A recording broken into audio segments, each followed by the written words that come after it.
सहनाववतु सहनौ भुनक्तु सह वीर्यङ्करवावहै तेजस्विनावधीतमस्तु मा विद्विषावहै। ॐ शान्तिः शान्तिः शान्तिः। ॐ पूर्णमदः पूर्णमिदं पूर्णात् पूर्णमुदच्यते पूर्णस्य पूर्णमादाय पूर्णमेवावशिष्यते। ॐ शान्तिः शान्तिः शान्तिः।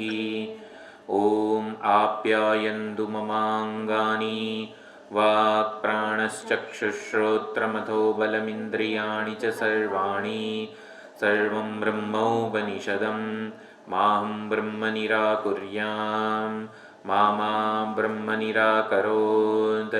अनिराकरणमस्त्वनिराकरणं मे अस्तु तदात्मनि निरतेय उपनिषत्सु धर्मास्ते मयि सन्तु।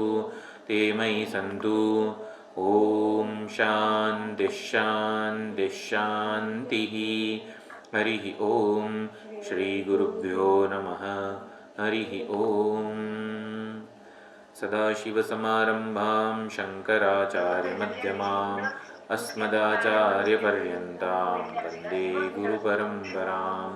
वन्दे गुरुपरम्पराम्। ॐ यैरिमे गुरुभिः पूर्वं पदवाक्यप्रमाणतः व्याख्याताः सर्ववेदान्ताः तान्नित्यं प्रणतोऽस्म्यहम्।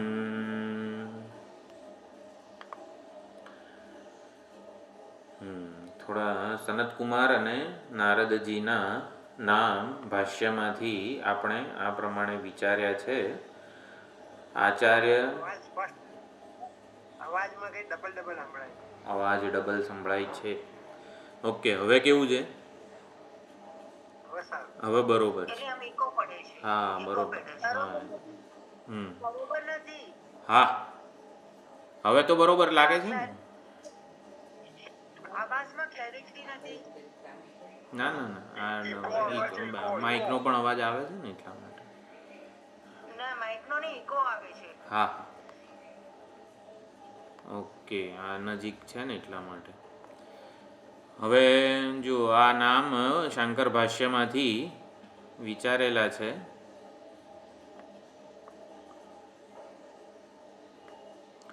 ઓમ નમો ભગવતે ભૂમ વિદ્યાચાર્યાય સ્કંદાય બ્રહ્મિષ્ઠાય યોગીશ્વરાય સોપાન આરોહણવત શાખાચંદ્ર દર્શનવત ભૂમાખ્ય નિરતિશય તત્વોપદેષ્ટા ભૂમાખ્ય નિરતિશય તત્વનું ઉપદેશ આપ્યો એમણે. કેવી રીતે? સોપાન આરોહણ અને શાખાચંદ્ર ન્યાયની જેમ. તો આવી રીતે એક નામ બને. સોપાન આરોહણવત શાખાચંદ્ર દર્શનવત ભૂમાખ્ય નિરતિશય તત્વોપદેષ્ટ્રે સનતકુમારાય. આટલા સનતકુમારના વિશેષણ થાય પછી ન્યાયતઃ ઉપસન્નાય એ શંકર ભાષ્યમાં છે. અધિહિ ભગવઃ એ પ્રમાણે ઉપદેશની માગણી કરેલી છે. શરણાગતિપૂર્વક ગયા છે. વિધિપૂર્વક એ શરણાગત થયેલા છે નારદજી. એટલે ન્યાયતઃ ઉપસન્નાય મૃદિત કષાયાય, એટલે એના જેમના સંપૂર્ણ કષાય રાગ દ્વેષ વગેરે જે કંઈ પણ મળ વિક્ષેપ છે એ નષ્ટ થઈ ગયા છે એવા નારદજી કૃતકર્તવ્યાય, જે કંઈ પણ કરવા યોગ્ય છે, જે કંઈ પ્રાપ્ત કરવા યોગ્ય છે, બધું સઘળું એમણે પ્રાપ્ત કરી લીધું છે. સર્વ વિજ્ઞાન સાધન શક્તિ સંપન્નાય, સંપૂર્ણ વિજ્ઞાન સાધન શક્તિથી સંપન્ન છે. નિરતિશય શ્રેયસ સાધન પ્રાપ્તિ કામાય, સનતકુમાર પાસે કેમ ગયા નારદજી? નિરતિશય શ્રેયસ સાધન. નિરતિશય શ્રેય એટલે કે કલ્યાણ, મોક્ષ. નિશ્ચિત શ્રેય, નિરતિશય શ્રેય એનાથી વધીને કલ્યાણ કોઈનું થઈ શકે નહીં. એટલે મોક્ષ પુરુષાર્થનું સાધન એવું આત્મજ્ઞાન. આત્મજ્ઞાન પ્રાપ્તિ કામાય, તો આત્મજ્ઞાનની પ્રાપ્તિના કામના પૂર્વક એ ગયા. ત્યક્ત ઉત્તમ અભિજન વિદ્યાવૃત્ત સાધન શક્તિ સંપત્તિ નિમિત્ત અભિમાનાય, હું ઉત્તમ અભિજન એટલે કે કુળનો છું, આટલી વિદ્યા મેં પ્રાપ્ત કરી છે, આવો ઉત્તમ સદાચાર છે મારો, આટલા સાધનો છે, શક્તિ, સંપત્તિ, આ બધા નિમિત્તે જે કંઈ પણ અભિમાન હોય કોઈ પણ પુરુષમાં, મનુષ્યમાં, આ બધું અભિમાન છોડીને જે ગયા છે એવા નારદજીને નમસ્કાર. તો ત્યક્ત એટલે જેમણે છોડ્યું છે, ત્યક્ત અભિમાનાય, જેણે આ બધી વસ્તુઓનું અભિમાન છોડીને સનતકુમાર આચાર્ય પાસે ગયા છે એવા નારદજીને નમસ્કાર.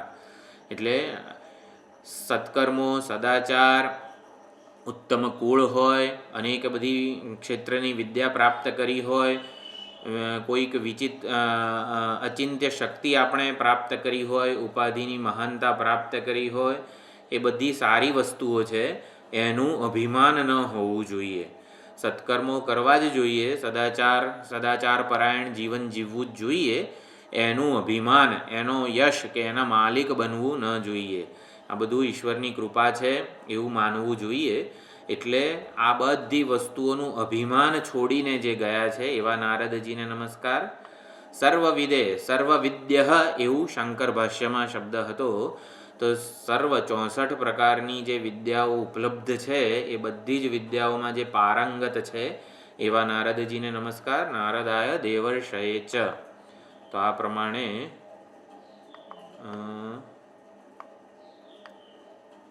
ભાષ્યનું મંગલાચરણ. નામાદિભ્યઃ પરો ભૂમા સર્વાત્માકારકોદ્વયઃ સ્વાત્મસ્થઃ પ્રત્યગાનંદઃ અનક્ષગ્રાહ્યો ગ્રહક્ષમઃ સદ્વિદ્યાવિરહાદનેકમહિમત્રય્યાદિવિદ્યાવિદઃ ह्यासीच्छोकमहार्णवे निपतनं श्रीनारदस्याप्यऋषेः यं भूमानमवाप्य तत्क्षणमभूत् शोकार्णवोत्तारणं प्राणान्ते सदृशम् अगम्यममलं तं नौमि सिंहाननम्. તો આ પ્રમાણે ભાષ્યનું મંગલાચરણ થયું. ભાષ્ય જોઈએ તો એમાં એક નામ જેમ સનતકુમાર કે નારદજીના મળતા જાય એમ આ મંગલાચરણમાં આપણે એને ઉમેરી શકીએ. તો નારદજી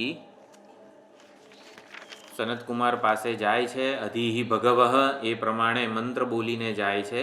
ઉપસસાદ એટલે એપ્રોચ એટલે કે અવેલેબલ થાય છે, શિષ્યતયા પોતાના જીવનના કલ્યાણ માટે જે જરૂરી છે એ સમજીને એ સનતકુમાર પાસે જાય છે. સનતકુમારને અવેલેબલ થાય છે એટલે કે સનતકુમાર જે કંઈ પણ વિદ્યા નો ઉપદેશ આપે એ ગ્રહણ કરવાની એમની પૂર્ણ તૈયારી છે.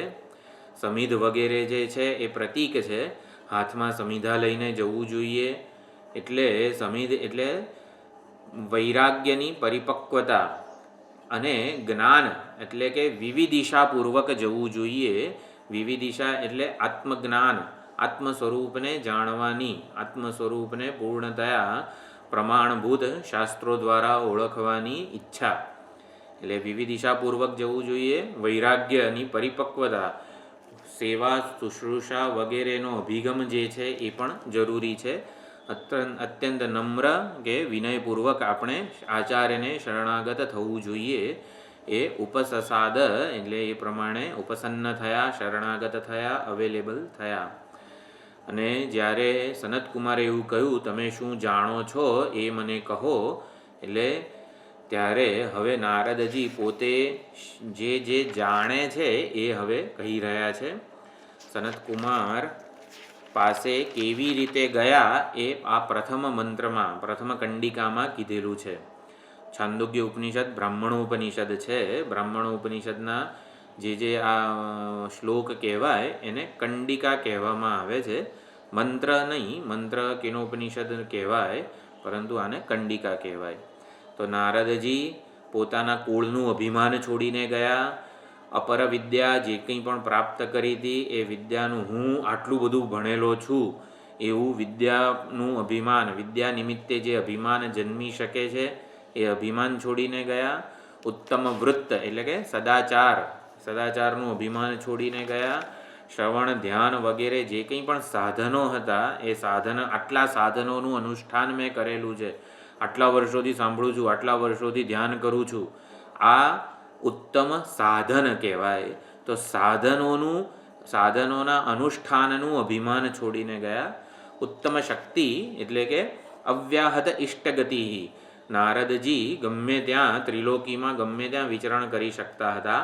એ એમની જે શક્તિ હતી એ શક્તિ તો એમને પ્રાપ્ત થઈ હતી. એટલે શક્તિનું અભિમાન છોડીને ગુરુના ચરણે સમર્પિત થયા. અને છેલ્લે આપણે જોયું નિરતિશય શ્રેય સાધનની પ્રાપ્તિ માટે સનતકુમાર પાસે ગયા. નિરતિશય શ્રેય એટલે મોક્ષ, મોક્ષના સાધન માટે. મોક્ષ એટલે પૂર્ણ કૃતકૃત્યતા, પૂર્ણ સંતોષ. હવે જીવનમાં કંઈ જાણવાનું, બનવાનું, પ્રાપ્ત કરવાનું કશું બાકી રહ્યું નથી, એવી પૂર્ણપણે કૃતાર્થતા. તો એનું સાધન શું છે? આત્મજ્ઞાન. એટલે હજી આત્માને જાણવાનું બાકી છે એવું કંઈક એમને લાગ્યું હતું. નથી સંભળાતું બરોબર? હા, વાઈફાઈ કટ થઈ જાય છે.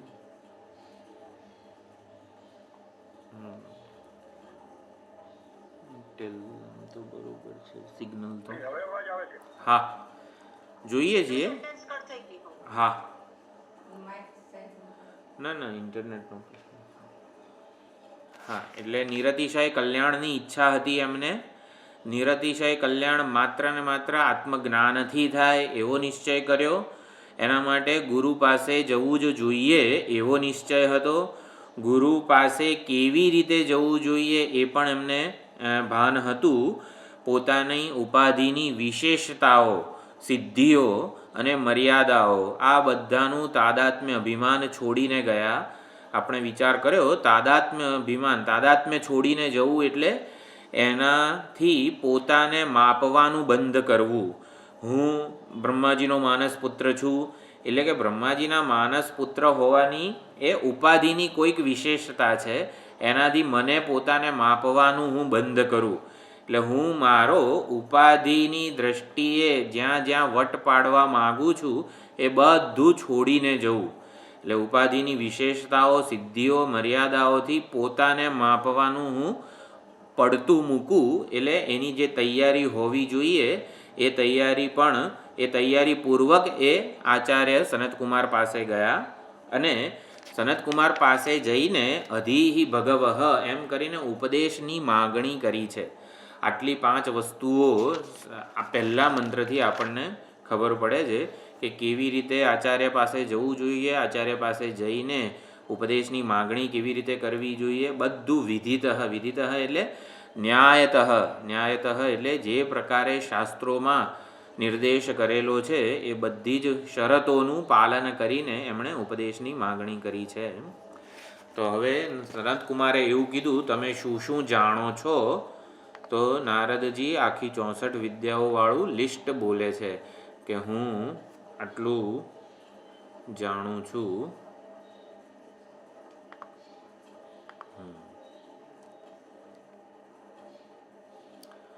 તો કંડિકા 2 નારદજી સનતકુમારને કહે છે, ઋગ્વેદમ ભગવો અધ્યેમી.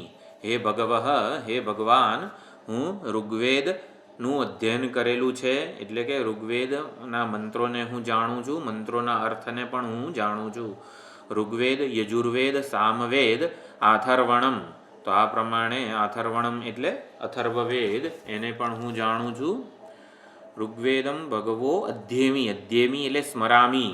ઋગ્વેદ 4 વેદના જે બધા મંત્રો છે એ બધા મંત્રોનું અને મંત્રોના અર્થનું હું સ્મરણ કરું છું. એટલે કે બધા મને મારા સ્મૃતિપટ ઉપર યાદ છે. અધ્યેમી એનો ભાષ્યકારે અર્થ કર્યો છે સ્મરામી. પછી ચતુર્થમ ઇતિહાસ પુરાણમ. ચતુર્થમ એટલે આથર્વણમ ચતુર્થમ એટલે ચોથો વેદ જે છે અથર્વવેદ એનું અધ્યયન કરેલું છે. પછી ઇતિહાસ અને પુરાણ. તો ઇતિહાસ અને પુરાણ, રામાયણ, મહાભારત વગેરે ઇતિહાસ કહેવાય. પુરાણો વેદના અર્થને, વેદોના અર્થ જે મંત્રો છે એનું અર્થઘટન કરવા માટે જે પ્રકારનું વિશેષ વ્યાકરણ હોય એને વેદાનામ વેદમ એવું કીધેલું છે. પુરાણ એટલે 18 પુરાણ વગેરે જે કંઈ છે એ બધા. પંચમમ એટલે મહાભારત. અને વેદાનામ વેદમ જે છે એટલે વૈદિક વ્યાકરણ, વેદોના અર્થનું આપણે સમજી શકીએ એના માટે વેદના મંત્રોને જે જણાવે, વેદના મંત્રોની વિવક્ષા જણાવે એવું વ્યાકરણ, એને વેદાનામ વેદમ એવું કીધું છે. પછી પિત્ર્યમ, પિત્રમ એટલે શ્રાદ્ધકલ્પમ, જે પિતૃ તર્પણ વગેરે જે કંઈ પણ કરવાનું હોય એનું જે શાસ્ત્ર છે એ બધું જ શ્રાદ્ધકલ્પમ. પછી રાશિમ એટલે ગણિત, ગણિત શાસ્ત્ર આખું હું જાણું છું. દૈવમ, દૈવમ એટલે ઉત્પત્તિ જ્ઞાનમ. દૈવ એટલે શુકન અપશુકન વિદ્યા એવું કીધેલું છે. તો શુકન, જેમ રામચરિત માનસમાં પણ જ્યારે રામજીએ પ્રયાણ કર્યું બધા વાનર સેના સહિત, ત્યારે સીતાજીને બધા જ અંગો શુકનિયાળ, શુકન થાય એવા ચિહ્નો જણાતા હતા. અને એના એ જ ચિહ્નો રાવણને અપશુકન થાય ને એવી રીતે જણાતા હતા. તો શુકન અપશુકન વિદ્યાને દૈવમ કહેવામાં આવ્યું છે. દૈવમ એટલે ફ્યુચર પ્રિડિક્શન. જેમ કે અત્યારે ઘણા બધા ખેડૂતો પાસે આ ટીટોડીએ ઈંડા ક્યાં મૂક્યા, એના ઉપરથી વરસાદ કેવો પડશે એ બધી જ ખબર હોય છે. આને દૈવ કહેવાય. અમુક આપણને ઇન્ડિકેશન મળે એના આધારે આપણે ભવિષ્યનું થોડું ઘણું ચિંતન કરી શકીએ, એને દૈવ કહેવાય. પછી નિધિ, નિધિ એટલે મહાકાલાદિ નિધિશાસ્ત્રમ, જમીનમાં કઈ ધાતુ કે ખજાનો ક્યાં રહેલો છે એ જણાવતું શાસ્ત્રને નિધિશાસ્ત્ર કહેવામાં આવે છે. ક્યાં ખોદીશું, કેટલું ખોદીશું તો કઈ ધાતુ મળશે, પાણી મળશે, બોર ક્યાં ખોદવો જોઈએ વગેરે બધી જે વિદ્યા છે એને નિધિશાસ્ત્ર કહેવામાં આવે છે. તો નિધિશાસ્ત્રમાં પણ નારદજી પારંગત હતા. પછી વાકો વાક્યમ એટલે તર્ક, વાકો વાક્યમ એટલે તર્કશાસ્ત્ર. આપણે જે શ્લોક બોલીએ છીએ યૈરિમે ગુરુભિઃ પૂર્વમ પદવાક્ય પ્રમાણતઃ, તો પદ વાક્ય અને પ્રમાણથી જે આચાર્યોએ અમને આ બ્રહ્મ વિદ્યાનું અધ્યાપન કરાવ્યું છે એ બધાને નમસ્કાર હો. તો પદશાસ્ત્ર એટલે વ્યાકરણ શાસ્ત્ર, પાણીની વ્યાકરણ વગેરે. પછી પદ વાક્ય પ્રમાણતઃ, તો વાક્યશાસ્ત્ર, વાક્ય મીમાંસા એટલે તર્ક સંગ્રહ, અને પદ વાક્ય પ્રમાણશાસ્ત્ર એટલે મીમાંસા શાસ્ત્ર. તો આ અહીંયા શું છે, વાકો વાક્યમ એટલે તર્કશાસ્ત્ર. તો તર્કનું પણ થોડું ઘણું આપણને જ્ઞાન હોવું જોઈએ. તો તર્કશાસ્ત્રમાં એ પારંગત હતા નારદજી. એકાયનમ, એકાયનમ એટલે નીતિશાસ્ત્ર કે ધર્મશાસ્ત્ર, એને એકાયન કહેવાય છે. પછી દેવ વિદ્યામ, દેવ વિદ્યામ એટલે નિરુક્ત. જેમ આપણે શું હતું, સર્વમ ખલ્વિદમ બ્રહ્મ તજ્જલાનીતિ શાંત ઉપાસીત, તો બ્રહ્મને તજ્જલાન કીધેલું છે.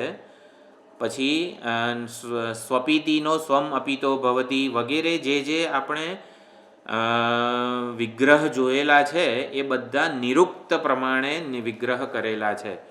તો નિરુક્ત શાસ્ત્ર એટલે વૈદિક ડિક્શનરી, વેદોના શબ્દોનું પોતાનું જે ડેરિવેશન હોય છે, પોતાની સમજૂતી હોય છે, એને નિરુક્ત શાસ્ત્ર કહેવામાં આવે છે.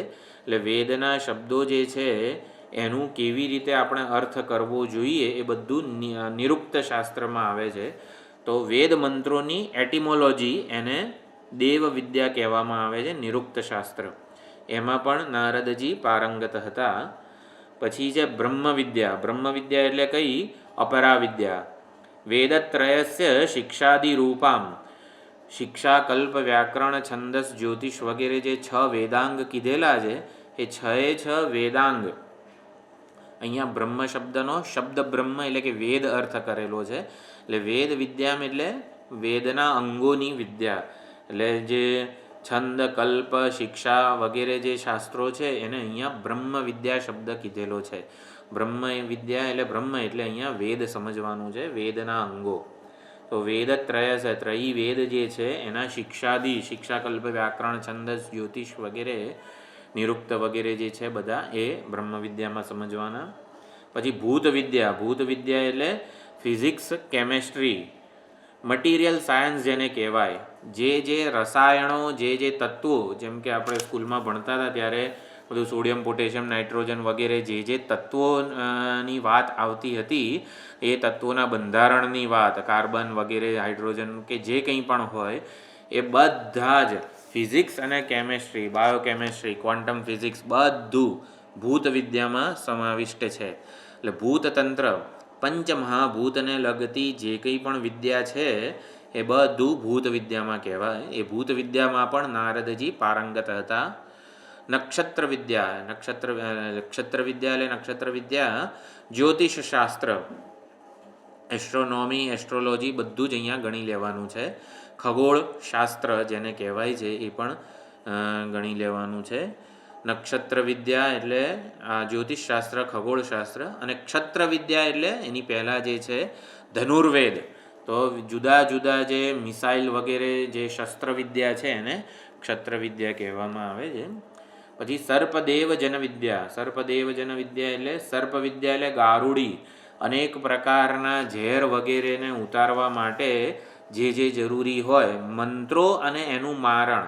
એટલે અમુક પ્રકારનું વીંછીનું ઝેર, વીંછીનો ડંખ થયો હોય, આપણને ડંખ્યો હોય તો કેવા પ્રકારનું મંત્રો જરૂરી છે એનું વિષ ઉતારવા માટે, અને કયું એન્ટીડોટ એટલે કે વેક્સિન વિદ્યા.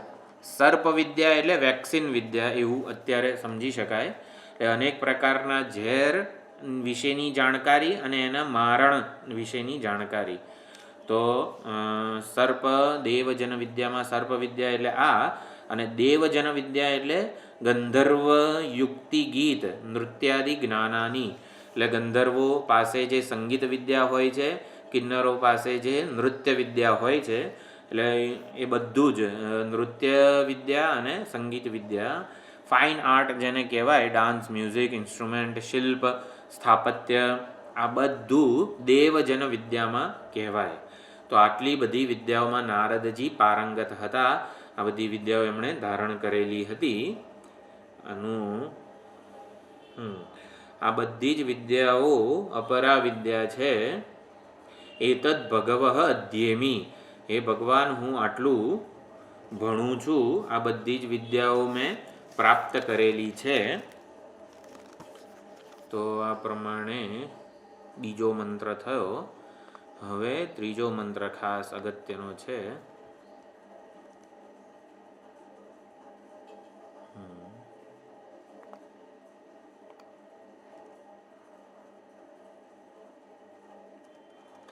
તો આટલી બધી વિદ્યાઓ પ્રાપ્ત કરી છે તો પછી અહીં આવવાનું શું પ્રયોજન છે? હજી કંઈ વિદ્યા ભણવાની બાકી છે, એટલા માટે આવ્યા છો? તો અહીંયા નારદજી કહે છે સોહમ ભગવઃ. આ ત્રીજી કંડિકા છે. સોહમ ભગવઃ, સોહમ એટલે જે નારદજીએ આવી 64 વિદ્યાઓમાં પારંગત છે એ એવો હું. આ બધી વિદ્યાઓ ભણેલો એવો હું. હે ભગવઃ, હે ભગવાન, મંત્રવિદ એવ અસ્મિ. આ બધા જ શાસ્ત્રોના મંત્રોને જાણું છું. મંત્રવિતનો અર્થ કરશે ભાષ્યકાર મંત્રાર્થવિત, કર્મવિત. એટલે મંત્રો અને મંત્રોને જે પ્રમાણે ઉપયોગ કરીને જે કર્મો કરવાના હોય, ઉપાસના વગેરે કરવાની હોય, એ બધા કર્મોને હું જાણું છું. અને એ કર્મો ઉપાસનાઓ દ્વારા જે કંઈ પણ પ્રાપ્ત થઈ શકે એ કર્મોના ફળને પણ હું જાણું છું. એટલે મંત્રવિતનો આટલો સુંદર અને વિસ્તૃત અર્થ ભાષ્યકારે કરેલો છે. તો હે ભગવાન, હું મંત્રવિત છું. મંત્રવિત છું એટલે મંત્રોને જાણું છું. મંત્રો દ્વારા જે કર્મો થાય એને જાણું છું. અને એ કર્મો દ્વારા જે ફળ મળે એને પણ હું જાણું છું. ન આત્મવિત અસ્મિ એટલે કે પરંતુ હું આત્માને જાણતો નથી. આ બધું જાણું છું, પરંતુ જાણનારો પોતે કોણ છે ને એના વિશે મને કંઈ ખબર નથી. આ બધા પ્રમેયને હું જાણું છું, પ્રમાતા કોણ છે એને હું જાણતો નથી, ઓળખતો નથી. ન આત્મવિત એટલે ન તાત્પર્યવિત એવો ભાષ્યકારે અર્થ કરેલો છે. આ મંત્રોનું તાત્પર્ય શું છે, આટલા બધા શાસ્ત્રોનું તાત્પર્ય શું છે ને એ હું જાણતો નથી. તો ન આત્મવિત એટલે આ મંત્રોના તાત્પર્ય વિશે મને કોઈ જ જાણકારી નથી. પરંતુ શ્રુતમ હિ એવ મે ભગવદ્દૃશેભ્યઃ, પરંતુ મેં તમારા જેવા ભગવદ સદૃશ સંત મહાત્માઓ પાસેથી જાણેલું છે કે તરતી શોકમ આત્મવિદ ઇતિ. આત્મવિદ શોકમ તરતી. આત્માને જાણનારો, આત્મતત્વને ઓળખનારો શોકને તરી જાય છે, શોકથી મુક્ત થઈ જાય છે, શોક સંતાપથી હંમેશા માટે મુક્ત થઈ જાય છે, એવું મેં જાણેલું છે. સોહમ ભગવઃ શોચામી. પરંતુ હું તો હે ભગવાન શોક સંતપ્ત છું. શોક કરું છું એટલે શોકથી સંતપ્ત છું. અનેક પ્રકારની કંઈક અધૂરપથી માનસિક સંતાપ. માનસિક સંતાપ એટલે મને મારામાં પૂર્ણતા નથી જણાતી, મને મારામાં સંતોષ, હું મારાથી સંતુષ્ટ નથી. આટલી સિદ્ધિઓ મેં પ્રાપ્ત કરી છે છતાં પણ મને મારાથી સંતુષ્ટ નથી, હું પૂર્ણતયા સંતુષ્ટ નથી મારાથી, એટલે શોક કરું છું. શોક એટલે માનસિક સંતાપ. માનસિક સંતાપ એટલે અકૃતાર્થ બુદ્ધિ. હજી કંઈક કરવાનું બાકી છે, બનવાનું બાકી છે, પ્રાપ્ત કરવાનું બાકી છે. આપણા કરતાં કોઈક મહાન ઉપાધિ આપણી સામે આવે તો આપણને જરાક ઓછાપણું લાગે. આપણા કરતાં કોઈ નિકૃષ્ટ ઉપાધિવાળા વ્યક્તિ આપણી સામે આવે તો આપણને અભિમાન જન્મે. આ બધું હજી જન્મે છે. એટલે કે ઉપાધિ પ્રમાણે જ હું મને અને બીજાને માપી રહ્યો છું અને એટલે જ શોક સંતપ્ત છું.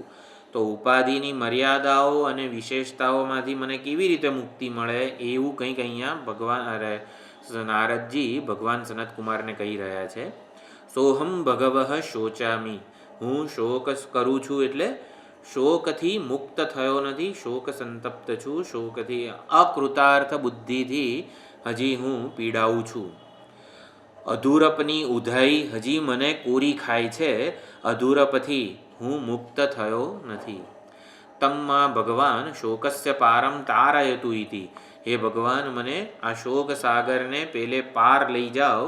શોકસ્ય પારમ તારયતુ, આવી પ્રાર્થના આપણે કરી શકીએ. સ્વામીજીને પગે લાગીએ ત્યારે આ વાક્ય બોલાય, ઓમ અધીહિ ભગવઃ, પછી મામ ભગવાન શોકસ્ય પારમ તારયતુ. એટલે પછી એમણે શોકથી મુક્તિ કઈ રીતે થાય? હવે આત્મજ્ઞાનનો ઉપદેશ જ આપવો પડે તો જ શોકથી મુક્તિ થાય. અને એટલા માટે ભગવાન શોકસ્ય પારમ તારયતુ, એટલે ભગવાન મને શોક સાગરને પાર ઉતારો, એટલે આત્મજ્ઞાનનો ઉપદેશ આપો, એવું જ થાય. ઇતિ સુધી નારદજી બોલે છે અને પછી હવે કહે છે તમ હોવાચ. એટલે આવું જ્યારે નારદજી બોલ્યા ત્યારે સનતકુમાર કહે છે યદ્વૈ કિંચ એતત અધ્યગિષ્ઠાઃ નામ એવ એતત. હે નારદજી, તમે જે કંઈ પણ અધ્યયન કરેલું છે, કિંચ એતત, આ જે કંઈ પણ અધ્યગિષ્ઠાઃ એટલે અધિપૂર્વક ઇંગ અધ્યયન ધાતુ છે અને એનું લુંગ લકારનું રૂપ છે, મધ્યમ પુરુષ એકવચન. તમે આ જે કંઈ પણ અધ્યયન કરેલું છે એ બધું નામ એવ એતત, એ તો નામ માત્ર છે.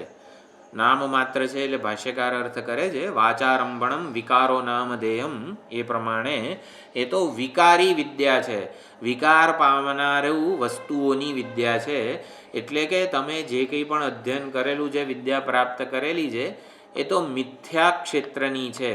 સાચું તમે કંઈ ભણ્યા નથી, સાચું કંઈ અધ્યયન કરેલું નથી. બધું વિકારી વસ્તુઓ, બદલાનારી, બાધિત થનારી વસ્તુઓનું જ વિજ્ઞાન તમે પ્રાપ્ત કરેલું છે. તો આ પ્રમાણે નારદજીને કીધું યદ્વૈ એતદ અધ્યગિષ્ઠાઃ, તમે જે કંઈ પણ અધ્યયન કરેલું છે એ નામ માત્ર છે. તો હવે આટલું બધું અધ્યયન કરેલું નામ માત્ર છે એવું કેવી રીતે સમજી શકાય? તો એના માટે હવે જે શબ્દો છે ભાષ્યકાર અર્થ પ્રગટ કરે છે એને સમજવાનો પ્રયત્ન કરીએ. નારદજી મંત્રવિદ હતા. સોહમ મંત્રવિદ એવાસ્મી, એવું કીધું છે. મંત્રવિદ એટલે મંત્રોને જાણતા હતા, મંત્રોના અર્થને પણ જાણતા હતા. મંત્રો જે કર્મોનું વિધાન કરે છે, પ્રતિપાદન કરે છે, એ બધા કર્મોને પણ એ જાણતા હતા. મંત્રો કોનું વિધાન કરે છે? આ મંત્ર વડે આ કર્મનો, એટલે મંત્રનો કર્મમાં વિનિયોગ. જેમ કે સવારે ઉઠીએ તો સવારે ઉઠીને શું કરવાનું? સૌથી પહેલાં પૃથ્વી ઉપર પગ મૂકીએ ત્યારે સમુદ્રવસને દેવી પર્વતસ્તન મંડલે વિષ્ણુપત્ની નમસ્તુભ્યમ પાદસ્પર્શમ ક્ષમસ્વ મે. તો આ જે મંત્ર છે, શ્લોક છે, એનો વિનિયોગ ક્યારે થાય? આપણે પૃથ્વી ઉપર પગ મૂકીએ ત્યારે. પછી હાથમાં કરાગ્રે વસતે લક્ષ્મી વગેરે વેદના જે મંત્રો છે એનો કોઈક ને કોઈક ક્રિયામાં, કોઈક ને કોઈક કર્મમાં વિનિયોગ છે. એટલે ગંગા ચ યમુના ચૈવ ગોદાવરી સરસ્વતી સ્નાન વખતે બોલવાનો મંત્ર, દંત ધાવન વખતે બોલવાનો મંત્ર. તો વેદના જેટલા પણ મંત્રો છે એને કોઈક ને કોઈક કર્મમાં કે ઉપાસનામાં જોડીને આપણે બોલવાના છે. તો નારદજી મંત્રોને જાણતા હતા, મંત્રના અર્થને જાણતા હતા. આ મંત્રો કયા કયા કર્મો વખતે બોલવાના છે એનો તો વધારે સારું ફળ મળે, એટલે એ વિનિયોગ પણ જાણતા હતા. અને કર્મો ઉપાસનાઓ વગેરેમાં આ મંત્રોનો વિનિયોગ કરીને જે ફળ મળે છે એના પૂર્વક જીવન કેવી રીતે જીવવું, મંત્રોના જ્ઞાન વડે, મંત્રોની ઉપાસના, મંત્રોમાં જે કહેવામાં આવેલું છે એ પ્રકારની ઉપાસના કરીને પણ જીવન કેવી રીતે જીવવું, જીવન કેવી રીતે સમૃદ્ધ બનાવવું, એ બધું જાણતા હતા નારદજી. એટલે મંત્રવિત, હું તો મંત્રવિત છું એટલે આટલું આપણે સમજવાનું છે. જીવનને વૈદિક જ્ઞાનથી કેવી રીતે સમૃદ્ધ બનાવવું એ નારદજી જાણતા હતા. આ બધી જ વિદ્યાઓ ઉપાધિ, એટલે કે નારદ કરીને જે કાર્યકરણ સંઘાત કે ઉપાધિ છે એ ઉપાધિની મહાનતાને કેવી રીતે પ્રાપ્ત કરવી એના માટે હતું. આ મંત્રો આપણે મહાન બનવું છે, દેહાભિમાની જીવને કોઈક રીતે મહાન બનવું છે, તો એ અનેક પ્રકારે ધન, સંપત્તિ, સત્તા, પ્રતિષ્ઠા, સ્વજનો આ બધું વધારવા માગે છે. કોઈક રીતે આ ઉપાધિને મારે મહાન બનાવવી છે. તો મહાન બનાવવા માટે મારે શું કરવું પડે? ધન, સંપત્તિ, સત્તા, પ્રતિષ્ઠા, સ્વજનોથી માંડીને જે કંઈ પણ છે એ બધું વધારવું પડે તો મારી ઉપાધિ મહાન બને. એના માટે કર્મો કરવા પડે, કર્મો ઉપાસનાઓ કરવી પડે. કર્મોને ઉપાસનાઓ કરવા માટે આ વેદ મંત્રો વગેરે જે છે એની જરૂર પડે. પછી શ્રી સૂક્તમનું આપણે પારાયણ, ચેન્ટિંગ વગેરે કરીએ, અનુષ્ઠાન કરીએ તો ધન વગેરે પ્રાપ્ત થાય. વધારે ધન પ્રાપ્ત થાય તો શ્રી સૂક્તમની રૂચાઓથી આપણે હવન પણ કરી શકીએ તો વધારે પાછું ધન પ્રાપ્ત થાય. એમ કરીને આપણા સાધનોને આપણે ઉત્કૃષ્ટ બનાવતા જઈએ તો આપણી જે ઉપાધિ છે ને એ મહાન બને. એ નારદજી મંત્રવિદ હતા એટલે શું? નારદજી એવી વિદ્યાઓ જાણતા હતા કે જેનાથી ઔપાધિક મહાનતાની સિદ્ધિના શિખરો સર કરી શકાય. મારી ઉપાધિને હું કેવી રીતે વિશેષ બનાવું, મારી ઉપાધિને કેવી રીતે હું મહાન બનાવું, ઉપાધિની મહાનતા કેવી રીતે પ્રાપ્ત કરવી એ નારદજી જાણતા હતા. ઉપાધિની મહાનતા ગમે તેટલી આપણે કરીએ, હિરણ્યગર્ભ સુધીની, બ્રહ્માજી સુધીની આપણે આપણી ઉપાધિ કરી લઈએ અશ્વમેધ કર્મો અને ઉપાસનાઓ વગેરે દ્વારા, તો પણ નારદજી જેવી જ હાલત થાય, આપણને કોઈ દિવસ સંતોષ થાય નહીં.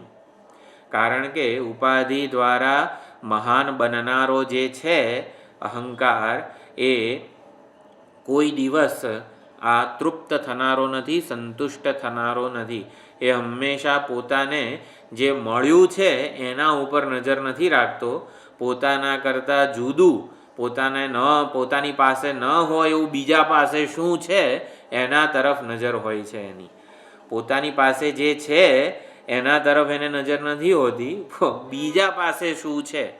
એટલે હિરણ્યગર્ભ બની જઈએ ને તો પણ કોઈક જીવ હોય કે જે કંઈક જુદી ઉપાસના કરતો હોય, રામનું નામ લેતો હોય, કૃષ્ણ ભગવાનનું નામ લેતો હોય ને તો હિરણ્યગર્ભને એવું થાય, આ વળી કયો છે કે જે મારું નામ નથી લેતો અને આવા રામનું ને કૃષ્ણનું નામ લે છે.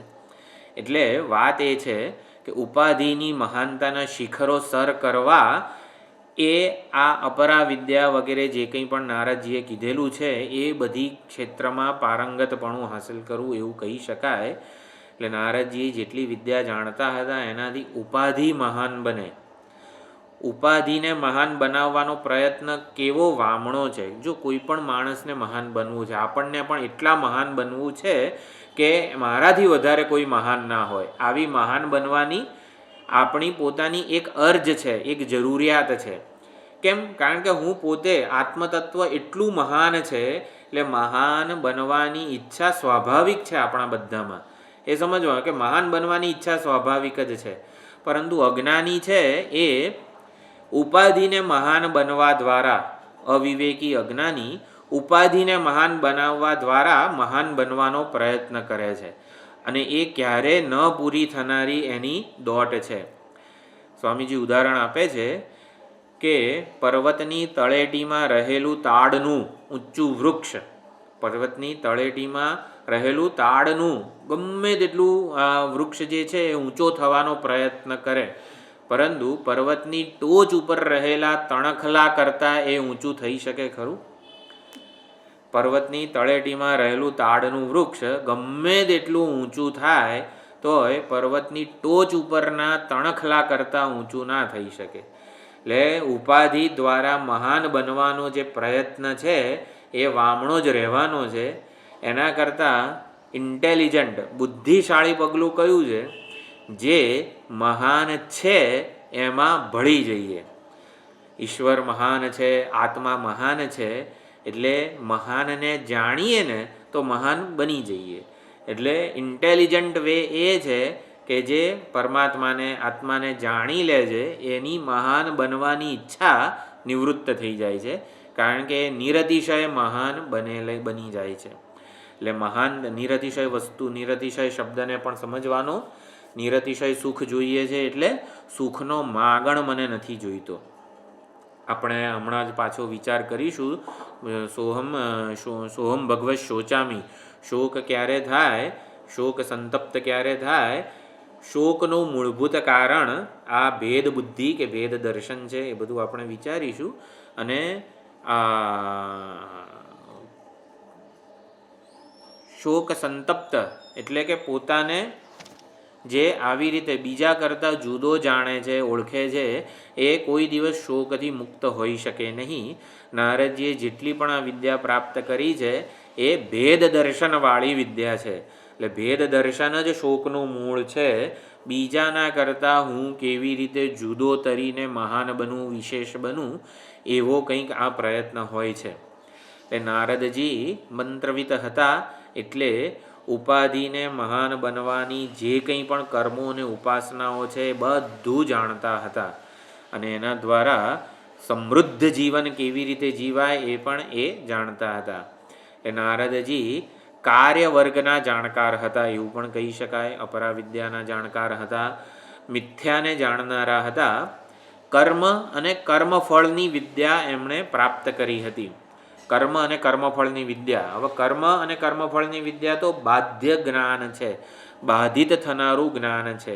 એ હંમેશા સાથ આપનારું નથી, વિશ્વસનીય જ્ઞાન નથી. એટલે એ અનાત્મજ્ઞ હતા. એટલે આત્મવિદ શોકમ તરતી એવું કીધું છે, અને સોહમ ભગવત શોચામી કીધું છે. અને એટલા માટે ખબર પડે આપણને કે જે આત્માને નથી જાણતો એ શોક સંતપ્ત હોય છે. એટલે હું અનાત્માને એટલે કે કર્મ અને કર્મફળની વિદ્યાને જાણું છું. ગમે તેવા કર્મો કરીએ અને એ કર્મો દ્વારા, એ ઉપાસનાઓ દ્વારા જે કંઈ પણ ફળ મળે છે એ બધું અનાત્માના ક્ષેત્રમાં છે, ઉપાધિના ક્ષેત્રમાં છે.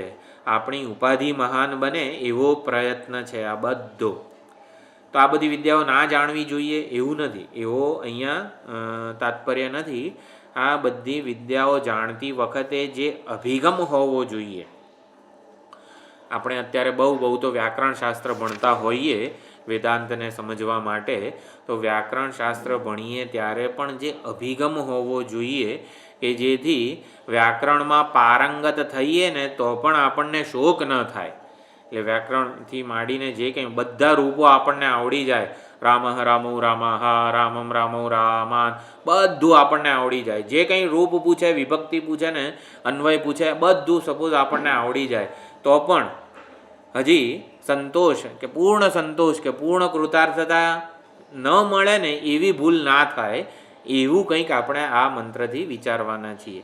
એટલે કે ભણતી વખતે વેદાંત અથવા તો વેદાંતના અંગો જે કંઈ પણ અત્યારે છે, આપણે પારાયણ કરીએ છીએ, જપ ધ્યાન વગેરે બધું કરીએ છીએ, એ વખતે જે અભિગમ હોવો જોઈએ કે જેથી આવી નારદજી જેવી ભૂલ ના થાય.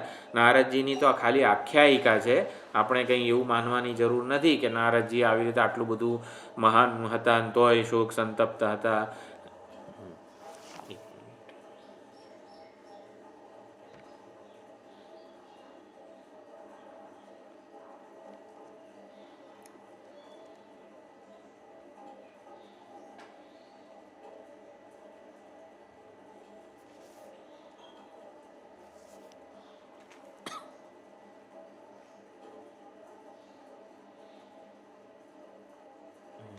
Recording in progress.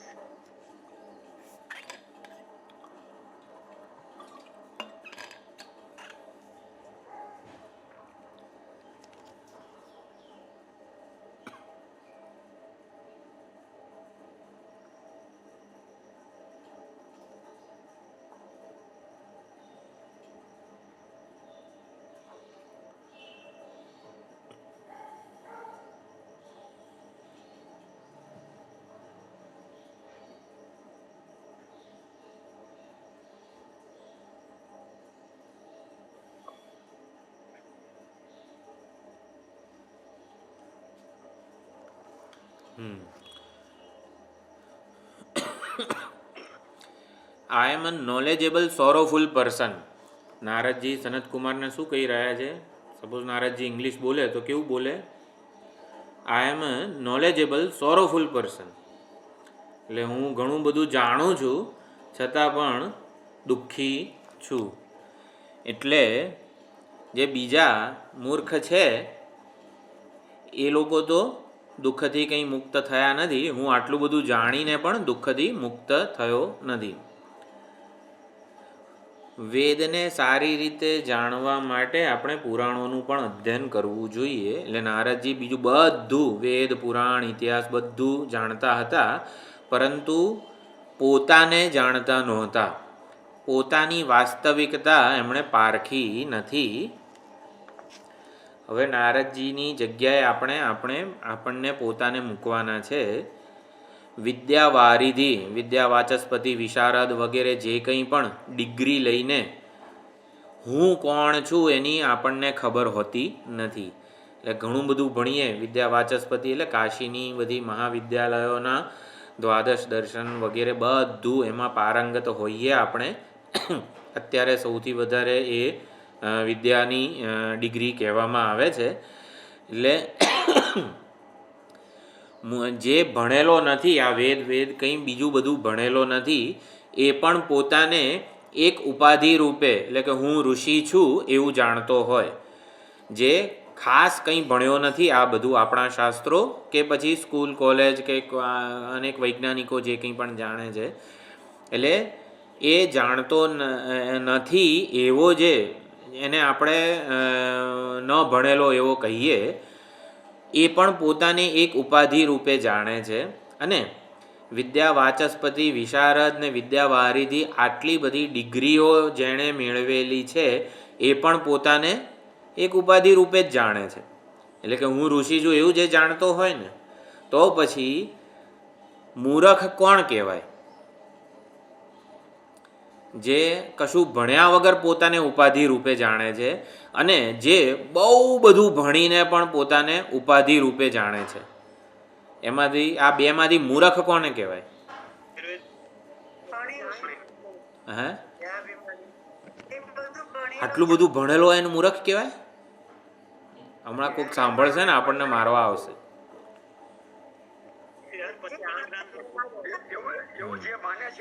હા, જો આ જ વસ્તુને, હા બોલો બોલો. તરણ વિદ્યા ના જાણી, હા એ ઉદાહરણ. પંડિતજી તમે આ જાણો છો, આ જાણો છો, તરવાનું નથી જાણતા તો તમે કંઈ તમારું આખું જીવન બરબાદ થઈ જશે.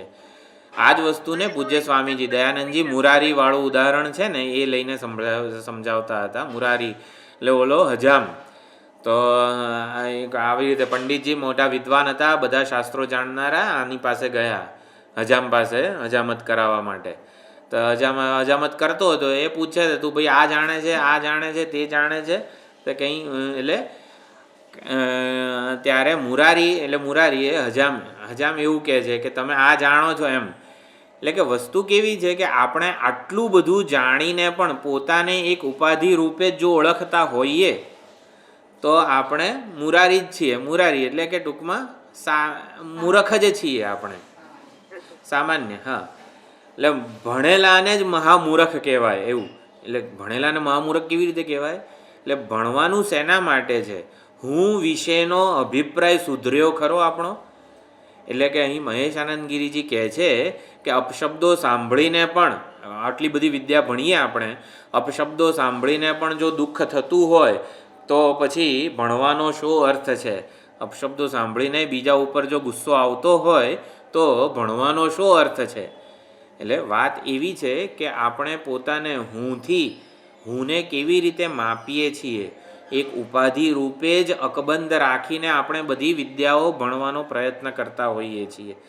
બધું જ આપણે જ્ઞાન પ્રાપ્તિનો જે કંઈ પ્રયત્ન છે એમાં હું વિશેનો ખ્યાલ જરા પણ સુધરે છે ખરો? આપણે વેદાંત શેના માટે ભણવાનું છે? હું વિશેનો મારો ખ્યાલ સુધારવા માટે.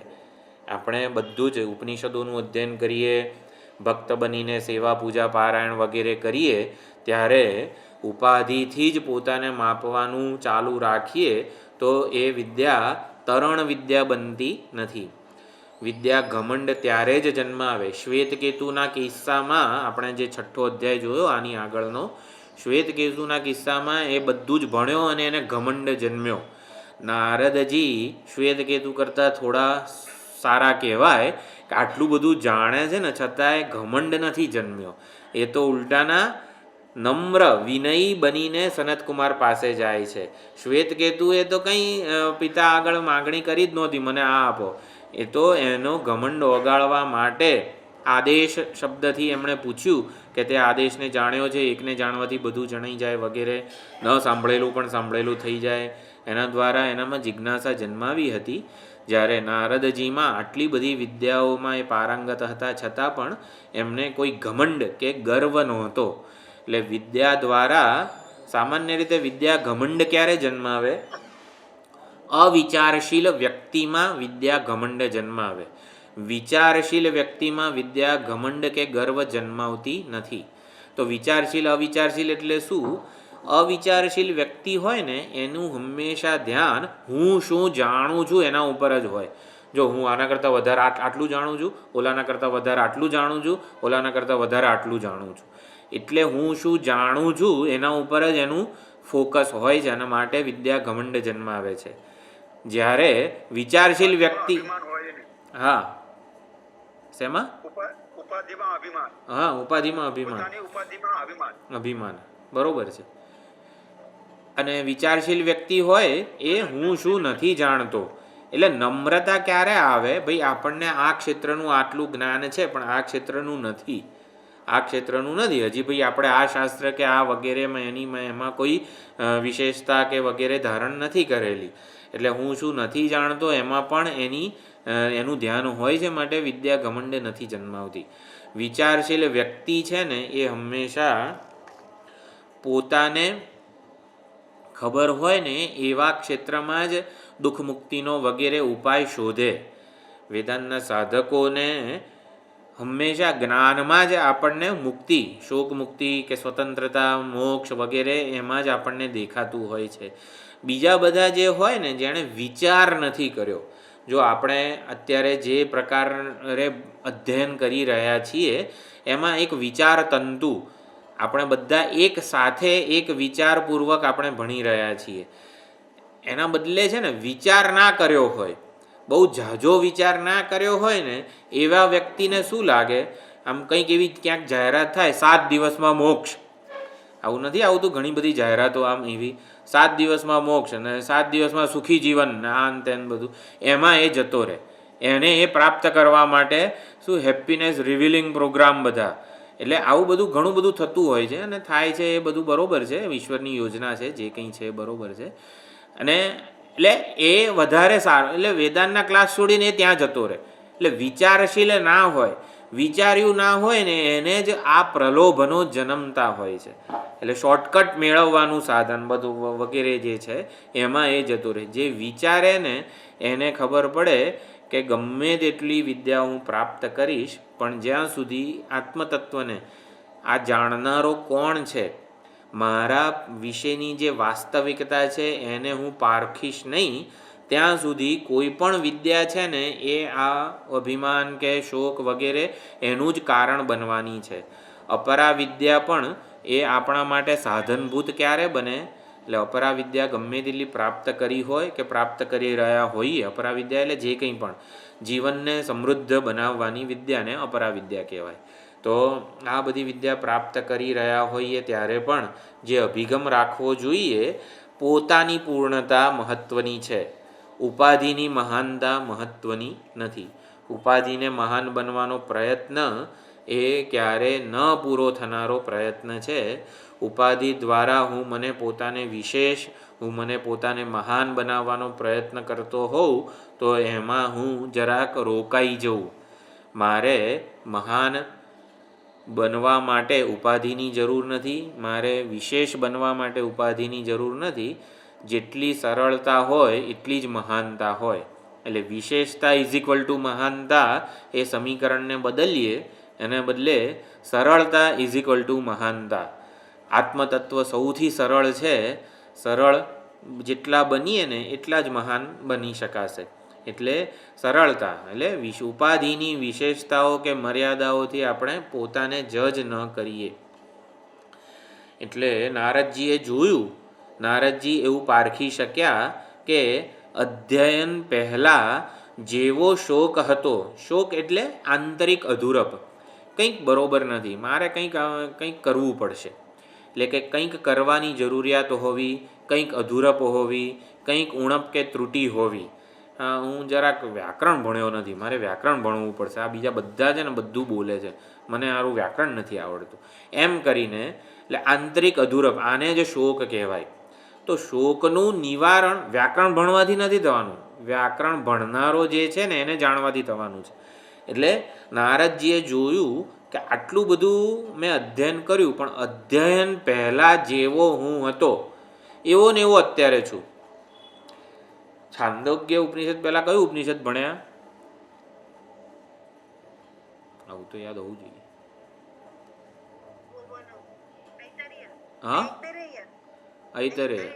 હા, ઐતરેય વખતે ઐતરેય ઉપનિષદ ભણ્યા ત્યારે અને છાંદોગ્ય ઉપનિષદ અત્યારે આપણે ભણી રહ્યા છીએ, એ બંને વચ્ચે જે ભણનારો હતો એ એવો ને એવો રહ્યો છે કે કંઈક આમ સમજમાં અને એવી રીતે એની સમજ સુધરી છે. એટલે ભણતી વખતે કેવો અભિગમ હોવો જોઈએ? આપણે રોજ સવારે કંઈક કસરત વગેરે કરતા હોઈએ તો કેવું એક ભાથું હોય છે, તો એ પ્રમાણે દર નવા વર્ષે એવું આપણે કમ્પેર કરીએ આપણી પોતાની, બીજા સાથે નહીં પરંતુ આપણે પોતાની જ સાથે. હું વિશેની જે માન્યતા છે, હું વિશેની જે ઓળખ છે એ શાસ્ત્ર પ્રતિપાદિત ઓળખને કેટલી નજીક આવી. શાસ્ત્ર કેવા હુંનું પ્રતિપાદન કરે છે કે ભાઈ તત્વમસી, તું પૂર્ણ છે, તું બ્રહ્મ છે, તારામાં ઉપાધિની કોઈ વિશેષતા કે મર્યાદાનો તને કોઈ પ્રકારે સંબંધ થયો નથી, તને મહાન બનવા માટે ઉપાધિની જરૂર નથી વગેરે. તો શાસ્ત્રો જેવો મને કહે છે, એટલે હું વિશેની સમજથી હું કેટલો નજીક આવ્યો. એટલે નારદજીએ જોયું કે અધ્યયન પહેલાં જેવો હું મને પોતાને માનતો હતો એવો ને એવો જ આટલી બધી વિદ્યાઓ ભણ્યો પછી પણ હું તો મને એવો જ માનું છું. એટલે મારી હું વિશેની માન્યતામાં તો કંઈ ફરક જ નથી આવ્યો કે હું મને પોતાને જેવા આગ્રહવાળો, જેવા રાગદ્વેષવાળો, જેવા આ વગેરે જે છે એવો માનું, ત્યાં સુધી અધ્યયન પહેલાં જે હાલત હતી ને એવી જ અધ્યયન પછી પણ ચાલુ રહી હતી. એટલે વિદ્યા સફળ થઈ નથી. આટલી બધી વિદ્યા મેં પ્રાપ્ત કરી છે પરંતુ વિદ્યાનું ફળ મળ્યું નથી. જો આ બધું નારદજીની ગડમથલ છે, તો આ બધી વિદ્યા અપરા વિદ્યા કહેવાય આપણા માટે અત્યારે. તો આટલી બધી 64 મહાવિદ્યાઓ પ્રાપ્ત કરી છે મેં, તો એ સફળ કઈ રીતે થશે? વિદ્યાઓ મારામાં, વિદ્યા એટલે જ્ઞાન વગેરે જે છે, જે તે ક્ષેત્રનું જ્ઞાન મારામાં બસ બહુ થયું હવે. એટલે કે કૃતકૃત્યતા ક્યારે જન્મ આવશે? કે કંઈક હશે તો અપરા વિદ્યા કામની છે. એ કંઈક શું છે? એટલે કંઈકને શોધવા માટે સનતકુમાર પાસે ગયા. એટલે અપરા વિદ્યા જેને લીધે સફળ થાય છે એ આત્મવિદ્યા છે, પરાવિદ્યા છે, બ્રહ્મવિદ્યા છે. આત્માને ન જાણવાને લીધે જ શોક છે. શોક એટલે આંતરિક અધૂરપ. જ્યાં સુધી હું મને પોતાને ઓળખું નહીં ત્યાં સુધી ગમે તેટલું જાણું એનાથી મને પૂર્ણ સંતોષ થાય જ નહીં. મને સંતોષ ક્યારે થાય? જ્યારે કોઈ પણ વિદ્યા, કોઈ પણ સિદ્ધિ, કોઈ પણ મહાનતા, કોઈ પણ વિશેષતા હુંને વિષય બનાવે ત્યારે. આ બધી વિદ્યાઓ હતી એ હું સિવાયની વિદ્યાઓ હતી.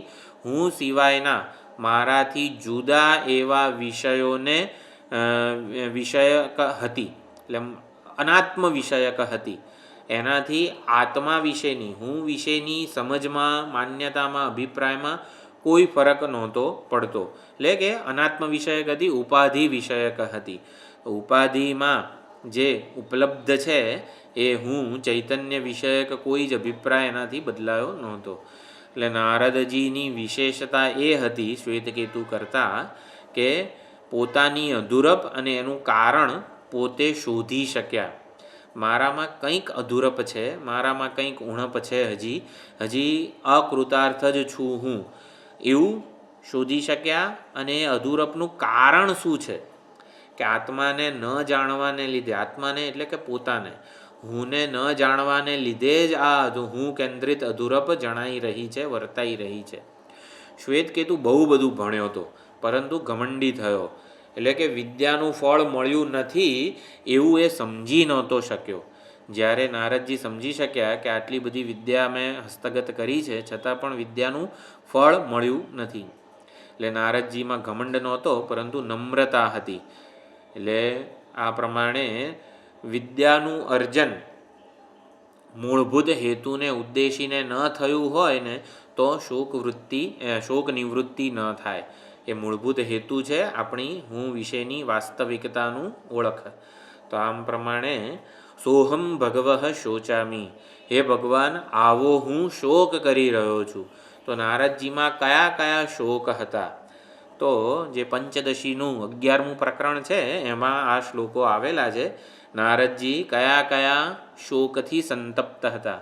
પંચદશીનું 11મું પ્રકરણ છે. 11મા પ્રકરણના થોડાક 10 શ્લોકો પછી આ નારદજી અને સનતકુમારની થોડી ચર્ચા આવે છે. તો પંચદશીમાં વિદ્યારણ્ય સ્વામીજી લખે છે કે વેદાધ્યયન થયું નહોતું એ પહેલાં સામાન્ય માણસ આધ્યાત્મિક, આધિભૌતિક, આધિદૈવિક આ બધા શોકથી સંતપ્ત હોય છે. સર્વસાધારણ શોક છે.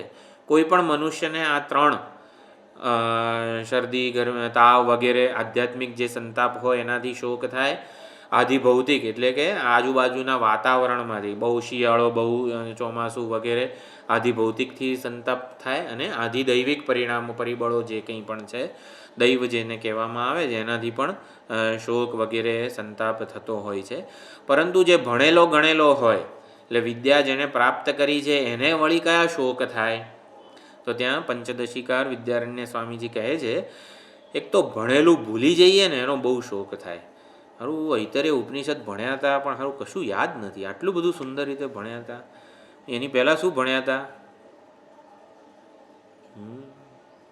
ઐતરેયની પહેલાં હા કઠોપનિષદ,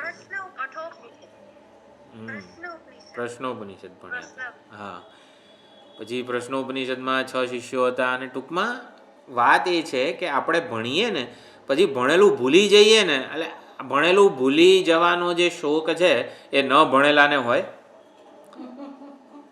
એટલે ભણેલો તો વધારે શોક સંતપ્ત થાય છે.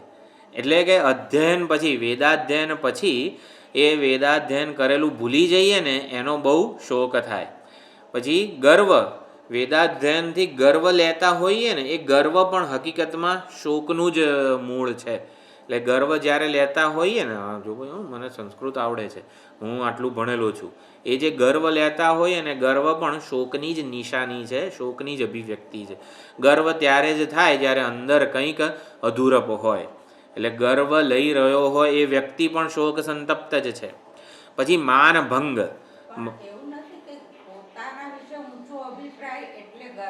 હા ઘમંડ,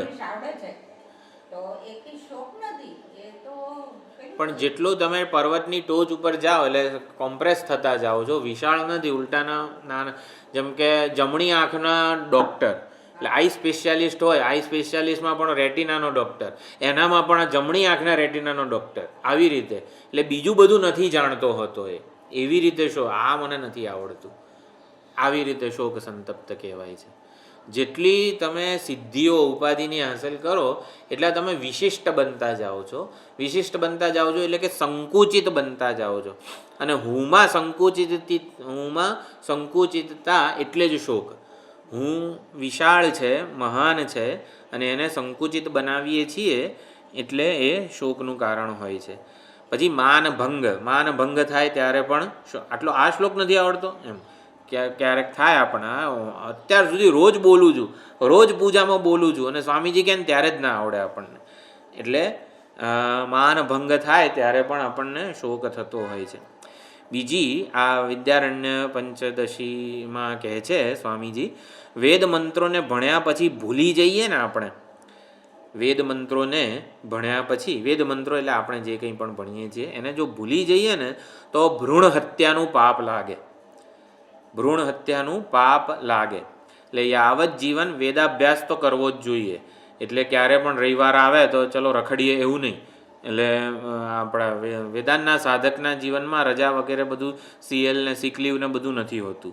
એટલે જ્યાં સુધી જીવીએ છીએ ને ત્યાં સુધી આપણે વેદાધ્યયન વગેરે જે છે કરવું જોઈએ. પછી વેદ વિસ્મૃતિ ઇઝ ઇક્વલ ટુ ભ્રૂણ હત્યા. ભ્રૂણ હત્યાનું પાપ લાગે. જો વેદ મંત્રો નાના હોય ત્યારે યાદ હોય ને અત્યારે ભૂલી જઈએ તો ભ્રૂણ હત્યાનું પાપ લાગે. એવું કઈ રીતે? ભ્રૂણ હત્યાનું પાપ કેવી રીતે લાગે? કે વેદ મંત્રો આપણી બુદ્ધિમાં ગર્ભિત થઈને રહેતા હોય છે. એટલે જો બુદ્ધિના ગર્ભમાં વેદ મંત્રો સચવાઈ રહે તો સારી વાત છે. જો ભૂલી જઈએ તો ગર્ભપાતનું દુઃખ પાપ લાગે આપણને. જો વેદ મંત્રોને ભણ્યા હોઈએ અને ભૂલી જઈએ તો ગર્ભપાતનું આપણને પાપ લાગે. એટલે બુદ્ધિથી લુપ્ત થઈ જાય. લુપ્ત થયેલો વેદ મંત્ર ક્યાંય રહી શકતો નથી. આપણે જે અધ્યયન કર્યું, આપણી બુદ્ધિમાં ધારણ કર્યું વેદ મંત્રો અને એના અર્થને, એને જો ભૂલી જઈએ તો એ ભૂલી ગયેલો વેદ મંત્ર ક્યાં જાય? એ નાશ પામી જાય છે. અને એટલે ગર્ભપાતનું ભ્રૂણ હત્યાનું પાપ લાગતું હોય છે. એમ વેદ મંત્રોના અધ્યેતા, એ અધ્યેતાની બુદ્ધિના આધારે વેદ મંત્રો રહેતા હોય છે. વેદ મંત્રો જો અધ્યેતા એટલે ભણનારો ભૂલી જાય તો એનો નાશ થઈ જાય અને પાપ લાગે. આવું બધું ન ભણેલાને તો આ શોક હોતો જ નથી. એટલે વેદ મંત્રો ભણીને પણ નારદજી કેમ શોક સંતપ્ત હતા એ બધું અહીંયા વિદ્યારણ્ય સ્વામી પંચદશીકાર 11મા ચેપ્ટરના 19મા શ્લોકથી કહી રહ્યા છે. એટલે ભણેલું ભૂલી જઈએ એની ચિંતાય સતાવે, અને ભણેલું ભૂલી જઈએ તો તાપ પણ થાય. મને યાદ છે માંડુક્યની કારિકાઓ જ્યારે ભણતા હતા ત્યારે બધી જ મને કંઠસ્થ હતી. અત્યારે નથી, એટલે મને બહુ શોક થાય છે. માંડુક્યની કારિકાઓ એટલી સુંદર છે, એટલી સુંદર રીતે એમાં ગૌડપાદાચાર્યજીએ અદ્વૈતનું પ્રતિપાદન કરેલું છે કે જ્યારે ભણતા હતા ને ત્યારે એટલો ઉત્સાહ હતો કે કશું જ કર્યા વગર અનાયાસે કંઠસ્થ થઈ જતું હતું. એ માંડુક્યની કારિકાઓ બધી જ મને કંઠસ્થ હતી. અત્યારે નથી તો શોક થાય, ખરેખર થાય. એટલે સ્વયંને સમાન અથવા કનિષ્ઠ વિદ્વાન મળી જાય. સ્વયંને સમાન વિદ્વાન મળે અથવા તો સ્વયં કરતાં થોડોક ઉતરતો કોઈ વિદ્વાન કે પંડિત મળે અને આપણે એ કંઈ પૂછે ને આપણે નિરુત્તર રહી જઈએ. તમે કંઈ પૂછો અને મને ખબર ના હોય ને તો મને જરાક ખોટું લાગે. એટલે નિરુત્તર રહી જઈએ તો પણ શોક થાય. આ બધા શોક કોને છે? જે ભણેલો છે ને એને છે. એટલે ભણેલાને તો વધારે, ન ભણેલા કરતાં વધારે શોક હોય છે. ભણેલાને ગર્વ આવે અને ગર્વિષ્ઠ પોતાને વધારે અધિક મહત્વપૂર્ણ માનતો હોય છે. એટલે એની જ્યારે સમજની કોઈ નોંધ ના લે ને ત્યારે પણ એને શોક થતો હોય છે. એટલે એના બદલે બીજાને કોઈ સન્માન મળે, બીજા કોઈને સન્માન મળે ને સમાજમાં ક્યાંક અનેક લોકો ભેગા થયા હોય ત્યાં એના બદલે બીજા કોઈને સન્માન મળી જાય ને તો પણ એક ગર્વિષ્ઠ હોય ને શોક થતો હોય છે. એટલે સર્વસાધારણ જે મનુષ્ય છે એના કરતાં અનેક તાપ અધીત શાસ્ત્ર પંડિતને વિદ્વાનને હોય છે. એટલે નારદજીને તો કહેવું જ શું. નારદજી શોક નિવૃત્તિ માટે સનતકુમાર પાસે ગયા છે. એમ આપણે પણ શોક એટલે હું કેન્દ્રિત અધૂરપ, હું કેન્દ્રિત અસ્વસ્થતા, હું કેન્દ્રિત અસંતોષ. શોક એટલે આમ દુઃખ ને આમ આંસુ પડવા એને શોક નથી કીધો. શોક એટલે આંતરિક અધૂરપ, આંતરિક અસંતોષ, આંતરિક અસ્વસ્થતા. મારે હજી પૂર્ણતા મેળવવા માટે કંઈક કરવાનું બાકી છે. એટલે નારદજીના કિસ્સામાં મારે પૂર્ણતા માટે, સ્વસ્થતા માટે, સંતોષ માટે કંઈક જાણવાનું બાકી છે. એટલે એ જાણવા માટે આત્મતત્વને, હુંને જાણવા માટે સનતકુમાર પાસે જાય છે. એટલે વિચારશીલ વ્યક્તિ હતા નારદજી. એટલે સ્વયંને જ્ઞાત એવા કોઈક, એટલે સનતકુમાર પાસે જ કેમ ગયા? બીજા કોઈક કર્મો કે ઉપાસનાઓ સમજાવનારા ગુરુ પાસે નથી ગયા. જો નારદજીએ વિચાર કર્યો કે સનતકુમાર પાસે જવાથી જ મારી શોક નિવૃત્તિ થવાની છે, એ જ્ઞાનનો ઉપદેશ આપવાના છે, બીજી કોઈક મંત્રતંત્રનો ઉપદેશ આપનારા કોઈ ગુરુ પાસે નથી ગયા. એટલે એ પણ અગત્યની વસ્તુ છે. વિચારશીલ હતા નારદજી. નિવૃત્તિ પ્રધાન, હા, નિવૃત્તિ પ્રધાન, હા, બહુ સુંદર. હા, એ પણ એક અગત્યનું છે. નિવૃત્તિ પરાયણ જીવન હોય એટલે નિવૃત્તિને પચાવવી, નિવૃત્તિને કોણ પચાવી શકે?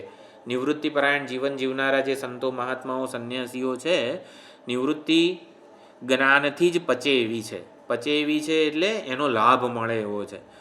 જ્ઞાન ન હોય, આત્મ સ્વરૂપનું જ્ઞાન ન હોય, જે હંમેશા નિવૃત્ત છે એવું આત્મતત્વ, આત્મતત્વ હંમેશા ઉપાધિને મહાન બનાવનારા કર્મો, ઉપાસનાઓ, જરૂરિયાતો વગેરેથી નિવૃત્ત છે. એટલે જે નિવૃત્ત છે એનું જ્ઞાન જ નિવૃત્તિમાં આપણને પ્રેરે, કે નિવૃત્તિને પચાવવામાં મદદ કરે. એટલે આત્મતત્વને જે પરાયણ હોય એવા સંન્યાસી મહાત્માઓ જ નિવૃત્તિ પરાયણ જીવન જીવી શકતા હોય છે. એટલે નારદજીને વિશ્વાસ હતો કે સનતકુમાર સર્વજ્ઞ છે, નિવૃત્તિ પરાયણ જીવન જીવી રહ્યા છે, સર્વ સમસ્યાઓનું સમાધાન એમની પાસે હશે જ. એટલે શોક નિવૃત્તિના બીજા કોઈ વેદોક્ત ઉપાયો શોધવા કરતાં હું આ સનતકુમાર પાસે જ જઉં. સનતકુમાર પાસે જતી વખતે આપણે ભાષ્ય જોઈશું, એમાં ઘણું બધું આવશે. શોકમ મોહમ જરા મૃત્યુ મત્યેથી, બૃહદારણ્યક ઉપનિષદના જે બધા શોક નિવૃત્તિના જે બધા વાક્યો છે ને એ બધા એમણે વિચાર્યા હતા. તીર્ણો હિ તદા સર્વાન શોકાન હૃદયસ્ય ભવતી. જ્યારે સુષુપ્તિમાં, એટલે કે આત્મતત્વને જાણી લે છે, આત્મતત્વ સાથે અભેદ એનો થાય છે, ત્યારે સર્વ શોકને તરી જાય છે. આ બધા મંત્રો છે જે ભાષ્યમાં આવવાના જ છે. તત્ર કો મોહ કશોક, ઈશાવાસ્ય ઉપનિષદ. હર્ષ શોકૌ જહાતી, એ પણ કઠોપનિષદનો મંત્ર. તરતી શોકમ તરતી પાપમાનમ. આ બધું નારદજીને ખબર હતી કે આવી રીતે શોક નિવૃત્તિ થાય છે. આત્મતત્વને જાણવું પડશે. આત્મતત્વને એટલે ચૈતન્યના સાચા સ્વરૂપને, હુંના સાચા સ્વરૂપને મારે જાણવું પડશે. જાણનારો કોણ છે એને ઓળખવું પડશે. તો જ હંમેશ માટે શોકનું મૂળભૂત કારણ ભેદ દર્શન છે. ભેદ દર્શન કોણ કરે? જે પોતાને બીજાના કરતાં જુદો માને, એટલે પોતાના વિશેનો ઉપાધિ કલ્પિત જે ખ્યાલ છે એ ભેદ દર્શન કરાવતું હોય છે. ભેદ દર્શન એટલે હું તમારા કરતાં જુદો છું, એને ભેદ દર્શન નથી કીધું. તમે મારામાં ભેદ ક્યારે જન્માવો? સપોઝ તમે અત્યારે એવો કોઈક શ્લોક બોલો કે મને આવડતો ન હોય, એટલે મને છે ને તમારા કરતાં યાર એને આવડે છે, મને નથી આવડતું, એવી જે લાગણી જન્મે છે ને એને ભેદ કીધેલો છે. ભેદ એટલે આપણે બધા જુદા છીએ એને ભેદ નથી કીધું. ભેદ એટલે શું? હું કેન્દ્રિત આ લાગણી છે. ભેદ એક લાગણી છે. લાગણી એટલે માન્યતા છે, જુદાઈની માન્યતા. હા કોમ્પ્લેક્સ, હા બરોબર. ઇન્ફિરિટી કોમ્પ્લેક્સ કહેવાય, સુપિરિયરિટી કોમ્પ્લેક્સને પણ ભેદ જ કહેવાય. હું બીજા કરતાં વિશેષ છું એ પણ એક પ્રકારનો ભેદ. એટલે કે મારામાં કંઈક વિશેષતા કે મર્યાદાનો ખ્યાલ કોઈક જન્માવે, કોઈક વસ્તુ પણ, એક પેન પણ મારામાં ભેદ જન્માવી શકે છે. આ સુંદર પેન છે, કોઈક પેનને જોઈને એવું થાય મને કે હા બહુ સુંદર પેન છે, એટલે હું સુંદર નથી, એટલે કે આ પેન મારા પાસે હશે તો હું સુંદર કે બરોબર કહેવાઈશ. એટલે ભેદ આને કહેવાય છે. કોઈ પણ વ્યક્તિ, વસ્તુ, પરિસ્થિતિ મારામાં જે લાગણી જન્માવે છે એને ભેદ કીધેલો છે. મારામાં અસ્વસ્થતા, અસ્વીકાર વગેરે જે કંઈ જન્માવે એને ભેદ દર્શન કે જુદાઈની લાગણી, વહેરો આંતરો જેને કહેવામાં આવે છે, એવું પણ આ જન્માવે એને ભેદ દર્શન કહેવાય છે. તો શોકનું મૂળ કારણ આ ભેદ દર્શન છે. ભેદ દર્શન ક્યારે થાય? હું મને પોતાને ઉપાધિથી કલ્પું, ઉપાધિથી માપું, અને તમને બધાને એટલે સંસારની વ્યક્તિ, વસ્તુ, પરિસ્થિતિને પણ એની ઉપાધિથી માપીએ ત્યારે ભેદ દર્શન થતું હોય છે. એટલે ઉપાધિથી આપણે ચૈતન્યને જ્યારે માપતા હોઈએ ત્યારે ભેદ દર્શન થાય. તો આ પ્રમાણે શોક નિવૃત્તિનો એકમાત્ર ઉપાય આ આત્મજ્ઞાન છે એવું તારણ નારદજીએ કાઢ્યું અને પછી સનતકુમાર પાસે જાય છે. એટલે નારદજીએ સનતકુમારને પ્રાર્થના કરી કે શોક નિવૃત્તિનો જે ઉપાય છે એવું આત્મજ્ઞાન મને ઉપદેશો. શોક માત્ર આત્મજ્ઞાન નથી કીધું, શોક નિવૃત્તિના ઉપાયભૂત આત્મજ્ઞાન મને ઉપદેશો. એટલે આપણે કોઈ અન્ય પ્રયોજનને લઈને આત્મજ્ઞાનની માગણી ના કરીએ. અધિ ભગવ, કેમ ભગવાન બ્રહ્મવિદ્યા ભણાવો, કેમ મારે થોડું મહાન બનવું છે, એટલે એવું નહીં. આત્મજ્ઞાન શેના માટે જોઈએ છે?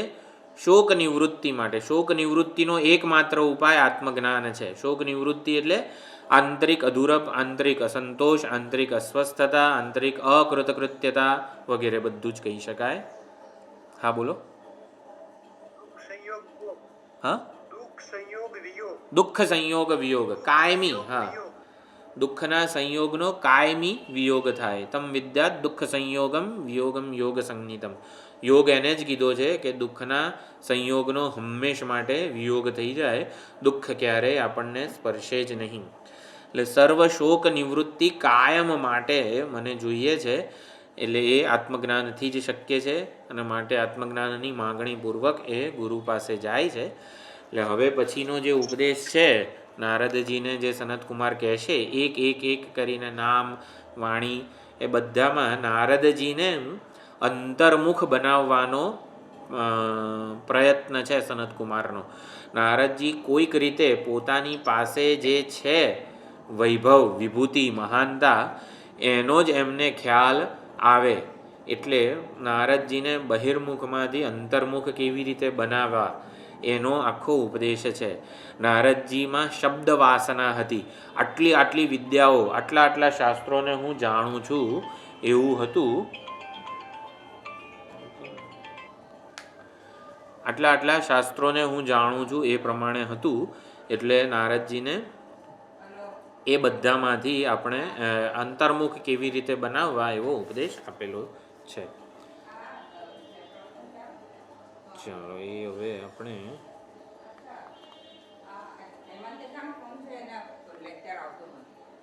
બસ પતી ગયું હતું. તો આવતા સોમવારે વિચાર કરીશું આગળ. હા બોલ. હા, રવિવારે શિવ મહિમ્ન માટે મળવાનું ત્યાં. હા, રવિવારે શિવ મહિમ્ન માટે.